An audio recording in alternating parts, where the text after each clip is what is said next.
श्री गणेश चतुर्थी व्रत कथा और पूजन विधि इस प्रकार है। आज गणपति का जन्मदिन है, विघ्नहर्ता और मंगलमूर्ति श्री गणेश का दिन। आज से लेकर अगले 10 दिनों तक देश गणेश जी के रंग में डूबा रहेगा। आज गणेश चतुर्थी के दिन व्रत करने का बहुत महत्व है। गणेश चतुर्थी व्रत विधि। भाद्रपद माह की शुक्ल पक्ष की चतुर्थी गणेश चतुर्थी के नाम से प्रसिद्ध है। इस प्रातःकाल स्नानादि से निवृत्त होकर सोना, तांबा, चांदी, मिट्टी या गोबर से गणेश की मूर्ति बनाकर उसकी पूजा करनी चाहिए। पूजने के समय 21 मोदकों का भोग लगाते हैं तथा हरित दूर्वा के 21 अंकुर लेकर ये 10 नाम लेकर जाने चाहिए। ऊँ गताप नमः, ऊँ गौरी सुमन नमः, ऊँ अग्नाशक नमः, ऊँ एकदंताय नमः, ऊँ ईशपुत्र नमः, ऊँ सर्वसिद्धिप्रद नमः, ऊँ विनायक नमः, ऊँ कुमार गुरु नमः, ऊँ भवक्त्राय नमः, ऊँ मूषकवाहन संत नमः। तत्पश्चात 21 लड्डुओं में 10 लड्डू ब्राह्मणों को दान देना चाहिए और 11 लड्डू स्वयं खाने चाहिए। गणेश चतुर्थी व्रत कथा। एक बार महादेव जी पार्वती सहित नर्मदा के तट पर गए। वहां एक सुंदर स्थान पर पार्वती जी ने महादेव जी के साथ चौपड़ खेलने की इच्छा व्यक्त की। तब शिवजी ने कहा, हमारी हार जीत का साक्षी कौन होगा? पार्वती ने तत्काल वहां की घास के तिनके बटोरकर एक पुतला बनाया और उसमें प्राण प्रतिष्ठा करके उससे कहा, बेटा, हम चौपड़ खेलना चाहते हैं, किंतु यहाँ हार जीत का साक्षी कोई नहीं है। अतः खेल के अंत में तुम हमारी हार जीत की साक्षी होकर बताना कि हम में से कौन जीता, कौन हारा। खेल आरंभ हुआ। दैवयोग से 3 बार पार्वती जी ही जीती। जब अंत में बालक से हार जीत का निर्णय कराया गया तो उसने महादेव जी को विजयी बताया। परिणामतः पार्वती जी ने क्रुद्ध होकर उसे एक पांव से लंगड़ा होने और वहां के कीचड़ में पड़ा रहकर दुख भोगने का शाप दे दिया।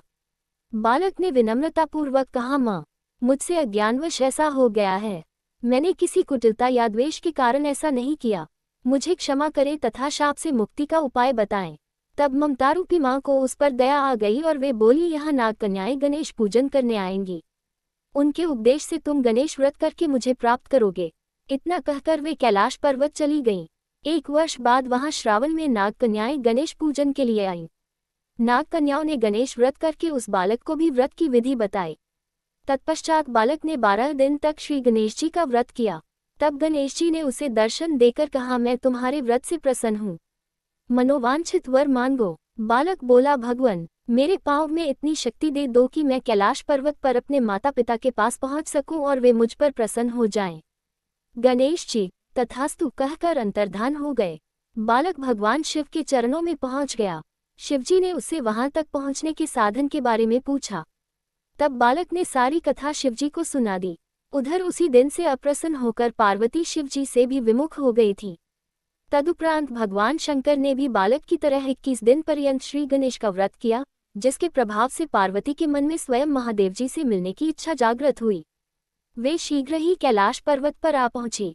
वहां पहुंचकर पार्वती जी ने शिवजी से पूछा, भगवान, आपने ऐसा कौन सा उपाय किया जिसके फलस्वरूप मैं आपके पास भागी भागी आ गई हूँ? शिवजी ने गणेश व्रत का इतिहास उनसे कह दिया। तब पार्वती जी ने अपने पुत्र कार्तिकेय से मिलने की इच्छा से 21 दिन पर्यंत 21-21 की संख्या में दूर्वा, पुष्प तथा लड्डुओं से गणेश जी का पूजन किया। 21वें दिन कार्तिकेय स्वयं ही पार्वती जी से आ मिले। उन्होंने भी मां के मुख से इस व्रत का महात्म्य सुनकर व्रत किया। कार्तिकेय ने यही व्रत विश्वामित्र जी को बताया। विश्वामित्र जी ने व्रत करके गणेश जी से जन्म से मुक्त होकर ब्रह्म ऋषि होने का वर मांगा। गणेश जी ने उनकी मनोकामना पूर्ण